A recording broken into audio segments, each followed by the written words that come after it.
Right. So first questions. What led you to become a commissioner?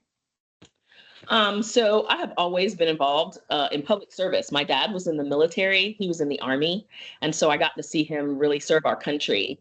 And my husband was in the Air Force, and he actually laid broadband fiber all across this country for internet.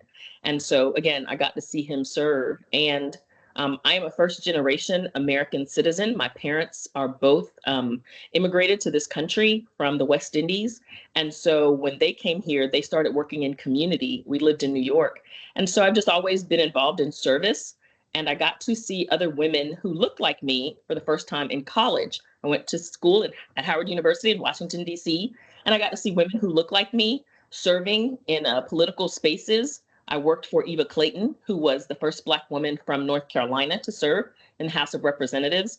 I interned in her office, and I also got to work with Carol Moseley Braun, who was the first Black woman in the US Senate. So seeing women who looked like me doing this work inspired me many, many years later to also do this work. Oh wow, okay. Um, okay, that's really interesting. Can you give us some more insight into your life as a commissioner? Sure. So I was just elected, well, to say just elected, I was just reelected, but my first election was in 2020. So in the middle of a pandemic. And I started on the board in December of 2020 after winning the election in November. And I really just kind of took some time to listen and learn. There were commissioners on the board that had been on the board for a very long time.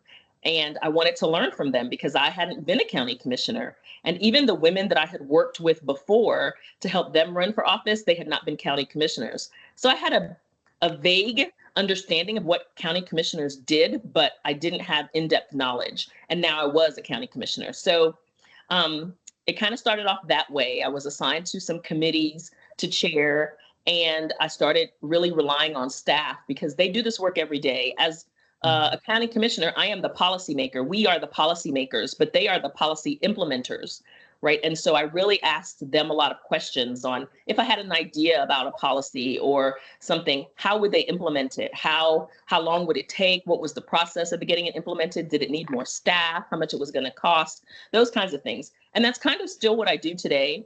I have meetings with staff during the day. I have meetings with other community partners and stakeholders. I have constituent conversations. And then after I do all that, I come back and answer email, which is usually either from a staff person or from a constituent concern. And so the hours are pretty long. But I mean, to get to talk to nonprofit partners, to get to partner in the work that we're doing with the General Assembly, with our federal partners like Congresswoman Ross.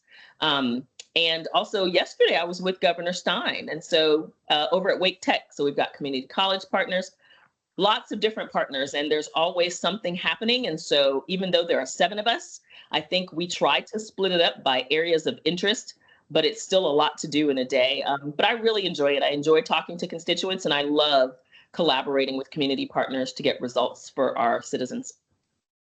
Okay. Would you say the process to get to where you are now was difficult? Um, Honestly, for me, it was a little challenging because, so I have a degree in political science.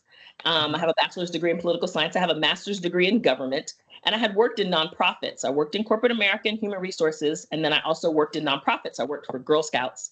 And so I understand government, I understand policy. But to actually be an elected official, you have to run for office, right? So you've got to raise money. That money you use for marketing. So you've got signs, you've got flyers, you've got mailers. You pay volunteers to help you. You knock on doors. But when I ran in 2020, I didn't get to do that as far as knocking on doors and talking to constituents face to face because we were in the middle of a pandemic.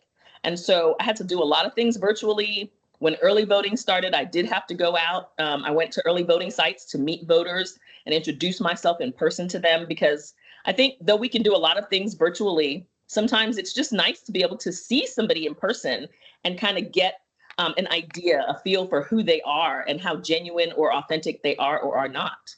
And so that was a lot of what I had to do. And then I think for me, it's really just I have 2 sons and I'm married. And so just trying to manage my family life. And my sons were really excited about me running. And they were very helpful in my first election and in my reelection. And so I think the process is different for everyone in how you go about it, depending on the job that you have, the work that you do, what you're used to doing.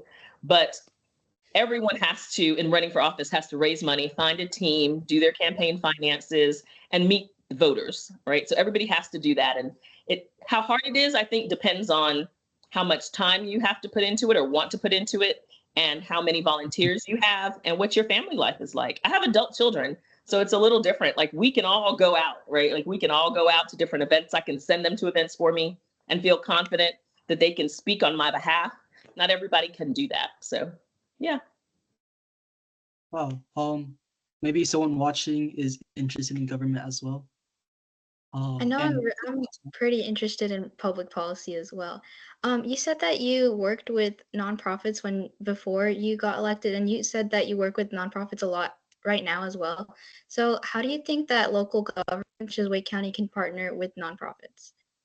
So we work with a lot of community organizations, right? And I think that part of it is there are things that we can't always manage by ourselves in county government, right? Like, we don't necessarily have the capacity to hire people full time to do all of the work that needs to be done. So we try to hire people and organizations and partner with organizations that can serve the community, like, for example, like Oak City Cares or Healing Transitions, right? When we talk about serving some of people in our community who have substance abuse issues, or who have housing, who are need housing, we work with organizations that can help them do that. Because they know better than we do, right? Like, they have lived experience, they've been doing the work for a long time. So as opposed to us maybe building an entire department or hiring people to do that work, it's easier to partner with community organizations. They also have a reach into the community that we wouldn't have if we just hired somebody to do it. They have been in the community, they've been doing this work. A lot of nonprofits have been around for a very long time. Like I said, I worked for Girl Scouts, right? So when we talk about female leadership, this current board of commissioners has 6 women and 1 man. So for the first time, we are a majority woman board. And so the opportunity to work with Girl Scouts and champion, female leadership is a big deal. And so instead of us trying to do something like that, we partner with an organization that does that. And we go talk to the girls, we mentor, we participate in their activities out at their camps and things like that. But the other thing that we do for community in partnership is we have community capital grants. And so what that looks like is every 2 years, we take dollars from the ABC fund that we have, and we provide capital assistance. So projects that are going to help improve residents' lives, right? So purchasing and improving buildings, or getting supplies for something. So even something like, a food truck we did recently for A Place at the Table, which helps people who are food insecure. And so I think for 2024, maybe up to now, we've invested about $7 million in 12 different projects with community organizations. So that's just one of the ways that we partner with folks in the community.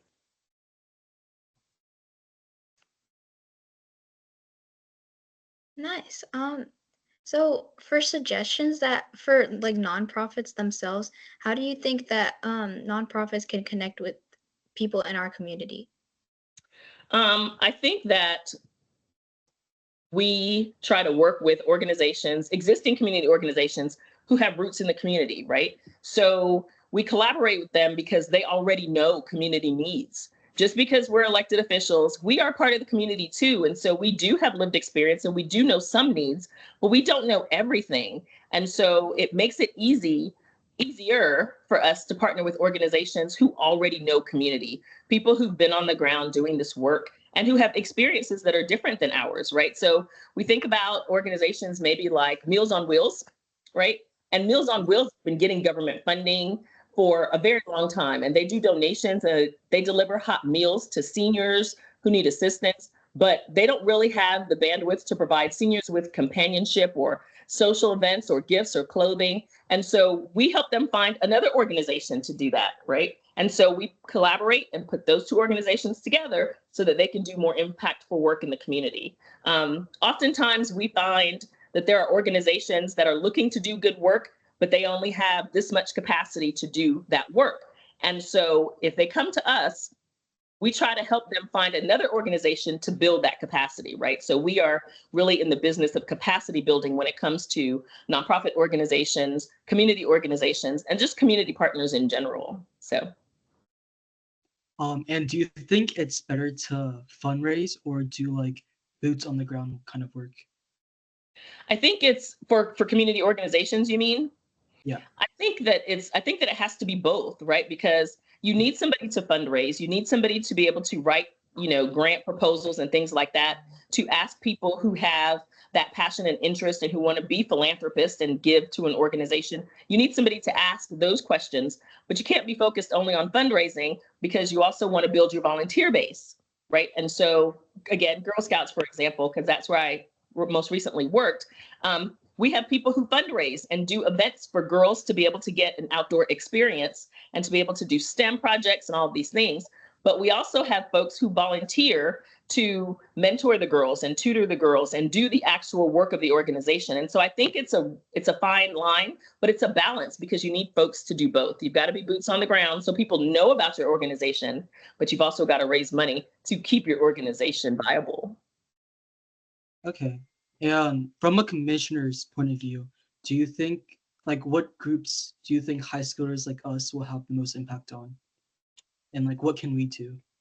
I think you can do anything you want, but I think you go out and find organizations or try to connect with organizations that align with your passions, right? Like if you are interested in the environment, then, you want to work with some of our One Water systems and, things like that, some of the environmental groups. And if you're interested in health and human services, then maybe you want to get involved in community groups that focus on health and human services. And so I think, whether that's vaccinations or a dental bus or whatever the case may be. So I think it really is finding what you love and plugging in there. I know for me, I've always been passionate about policy making, and I'd always liked to volunteer for elected officials. So even as a young girl, I helped do voter registration drives, and I worked with my parents on elections. When I first got married, I got married really young. My husband was in the Air Force. We moved to Texas,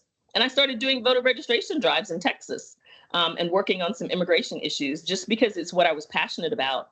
My boys, well, they're not boys. They're actually men now. They're 27 and 29, but they're still my boys. So they are passionate about different things. One is very interested in sports, and he played college football, and he's also very interested in finance. And so he teaches financial literacy to kids and to youth.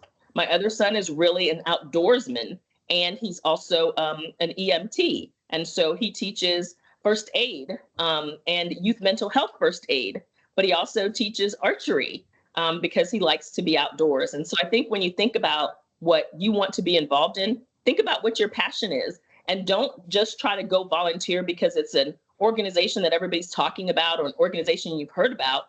Think about what you're really going to want to get up and do to make a difference in the world, and go find an organization that does that. And if there's not an organization that does that, start one. Mm-hmm. And you said that you love policy making. Speaking of, do you know of any policies that may be upcoming to address healthcare related to our district? Well, to say healthcare, there's a couple of things. We just got Medicaid expansion in North Carolina. So we're doing a lot as a county because counties have the responsibility for public health, not cities and towns. So it's not the city of Raleigh or the town of Garner. It is the county, Wake County, that has the responsibility for public health. So with Medicaid expansion, we're working with the General Assembly to try to make sure that folks who are eligible for Medicaid know that they're eligible and that we could get them signed up. And so when I think about healthcare policy, I think about some of the behavioral health. We talk about, again, youth mental health first aid and how you all can advocate for that. When we talk about the opportunity for there to be mental health and well-being for young people, I think that's important to advocate for, figuring out how we can do that. We are doing a lot around, we have something called Live Well Wake. And we really talk about part of our population that works with nonprofits and different providers to make sure that there's healthcare, that folks are being taken care of, especially our homeless population. but also that our youth have the things that they need. And whether that's just being able to go to the dentist or just being able to get glasses, those kinds of things. And we also have a smoking cessation program. So we want to make sure that kids aren't vaping, and, kind of putting out information to help people understand why that's so dangerous. So there's lots of ways that I think you all can be involved in policy making. And honestly, even if you all have ideas, sometimes people think that, well, that's not really a good idea, or that's too big of an idea. But if you bring it to the board, or if you talk to your elected official about it, then they can take it and say, okay, well, you know what, this might not be something the county can do, but maybe it's something that the city has jurisdiction over. So I'll call my colleagues, my elected colleagues at the city, and say, Aditi and Brandon have this idea and they want to do X. And we don't do that at the county, but you can do that at the city. And they'll say, well, we can do some of that. Or you know what, that's a great idea. Let's get 5 more cities involved, or 5 more towns in Wake County involved. And let's do this on the whole entire eastern side of Wake County. You never know until you ask the question, right? If it's viable or not. Based off of those policies you talked about earlier, what are those like? What are your personal views on those policies, and how do you think they affect nonprofits like us? Which policies? I'm sorry. What you talked about with addressing healthcare. So to say, with nonprofits, when we talk about Medicaid and Medicaid expansion, and some of the work that we're doing around care for infants and smoking cessation, those are all things that this board heard from community that really needed to be addressed. And so we worked with our Health and Human Service team to try to put programs in place and also identify nonprofits in the community. We have a whole Health and Human Service board. It's an advisory board, and they advise us. They're made up of nonprofit executives or nonprofit partners from different areas of health and human service. And they have someone who's an advisor from the county, a county commissioner who serves there too. And they talk about what's going on in community, what the nonprofits are seeing, what the community partners are seeing, and how we can address it. And they advise us on that. And then they also talk to the state General Assembly folks about our senators and reps at the state level, representatives, about what's happening so that we can create policy around that. And so again, I think that it takes everybody coming together, because I don't have the same experience that Brandon has. And Aditi, you don't have the same experience that I have. And so if we all sit down and have a conversation, and Brandon's like, you know what, like, this is a real problem that I see at my school. Or Aditi says, this is something that really bothers me that I see in my neighborhood or in my community, or that my friend was telling me about. And I say, okay, well, as an elected official, I've heard about this, but I don't know that much about it. So now I'm going to ask you so that I can have more details to explain it to me, and then go back to those community partners and say, how can we help here? If that makes sense. What advice would you give us for connecting with organizations and like offering help to like coordinate volunteering opportunities and doing other things to help people? I think you definitely want to show your interest, right? So if there's an organization, for example, like Meals on Wheels, that deliver meals to seniors and people who are essentially sick and shut in, right? So they can't leave their home or whatever. And that's something that's important to you, then volunteer with Meals on Wheels. Hey, can we go help deliver meals with you? Can we, talk to the seniors? And maybe if there's a level of service that you can't provide that an organization is providing, maybe you can just be a companion, right? But you still get to see what's happening as far as the volunteer work. Again, when it comes to seniors, we are growing in this community really, really rapidly, and the senior population is growing really fast. And so we're really trying to think of ways to provide them with companionship. And that's just an example. If that's your thing, if that's what you are really passionate about, there are lots of ways to get involved with seniors and senior care. Go to the senior center, and help with game night. They love to talk to young people and share their experience, and the wisdom that seniors have is just unmatched. I love to go to the senior center and just listen to their experiences and how life has changed for them over the course of time. I'm very interested in technology, so it's really interesting to me to listen to seniors talk about how technology has changed, and for young people like you to be able to show them, like, my grandma calls me on FaceTime, but she doesn't know really how to do that. She has to wait for my niece to come home so that she can call me, right? But for you guys to be able to show them things like that gives you an opportunity to engage with them and to be helpful, but it also makes them feel like they're learning something and that they're valued, right? And that's what we want, for people in community to feel valued, no matter their age or their gender or their race.